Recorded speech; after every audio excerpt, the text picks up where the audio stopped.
In the 19th and first part of the 20th century, the term strongman referred to circus or carnival performers who put on impressive feats of strength. You've probably seen those old pictures of guys in singlets with one strap. In the good old days, most men worked manual labor jobs, and many of the feats of strength performed were functional. They demonstrate prowess in working the fields and difficult manual labor. It was more than just for likes and clicks like it is today. It was a useful strength, and for that, it was respected. Of course, humanity has always had a fascination with and admiration for physical strength. Just look at Greek mythology, with legendary strongmen like Hercules or Milo of Croton, their adoration of wrestlers. In fact, it was the Greeks who brought to us the Olympic Games, a celebration of the performance of the human body. One of Greece's most famous philosophers, Socrates, once said, "It is a shame for a man to grow old without seeing the beauty and strength of which his body is capable." Fast forward to 1977. The world has changed with the Industrial Revolution. Manual labor is no longer as emphasized. And now, men train with standardized bars, calibrated plates, instead of cows or stones or plows. Strength is now manifested in several disciplines. Olympic weightlifting, showcasing multiple ways to get a highly standardized barbell over your head. Powerlifting, demonstrating overall power with the squat, bench press, and deadlift. Bodybuilding, where, rather than functional strength being the goal, competitors seek to follow Socrates' encouragement to see the beauty of the body as they diligently sculpt the most impressive physique possible.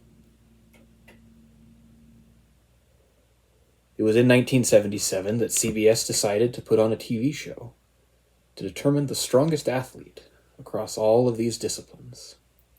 They called it the World's Strongest Man. The first contest consisted of unusual, non-standardized feats of strength, more in the spirit of classic strongman.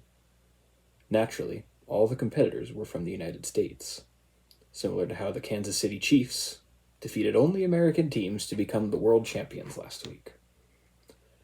Although, in fairness, you probably can't name a team from anywhere else in the world that could beat the Chiefs. So, I would say that does make them the world champions, as they're the best team in the world. Bruce Wilhelm would go on to win the first World's Strongest Man.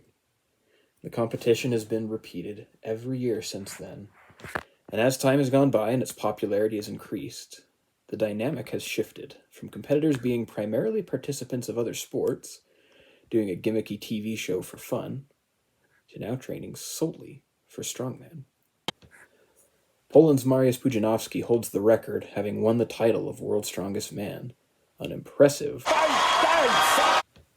Today, strongman has grown to now include competitions such as the Arnold Strongman Classic, the Rogue Invitational, as well as regional levels, such as America's Strongest Man and Europe's Strongest Man.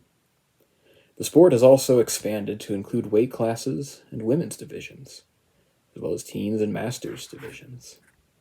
The sport has developed some standardization, but generally holds to its roots of awkward objects and unusual lifts. Now, I have a tremendous amount of respect for anyone who seeks to follow Socrates' invitation to discover what their body is truly capable of. I love my powerlifting brothers and sisters, and I have great admiration for the technical prowess of Olympic lifting. I am in awe of what bodybuilders can achieve through great discipline. But for me, there's just something about the oddity and creativity of strongman that is so endearing to me. The fact that lifting a log over your head has become a staple event, or that round, smooth stones are something you have to get good at to do well. The any means necessary attitude with deadlifting, allowing as much hitching and bouncing as you need to lock it out. It just can't be beat for me. So, what is strongman? Well, in my opinion, it is the ultimate strength discipline. Thank you for watching. This was my first YouTube video. I'm really excited to see how this channel can grow and where it can go. If you liked what you saw, please consider subscribing. It would mean a lot to me, and to know that someone finds this useful or interesting. But anyways, that's all I got for now. This is part 1 of what I hope will be a 10-part series that I'm calling Intro to Strongman, where I want to talk a little bit about, well, some of the basics of Strongman and a lot of the questions that people have who are either getting into it or they see me doing it, and questions that they have for me. So, go ahead and feel free to subscribe, and look forward to seeing you in part 2.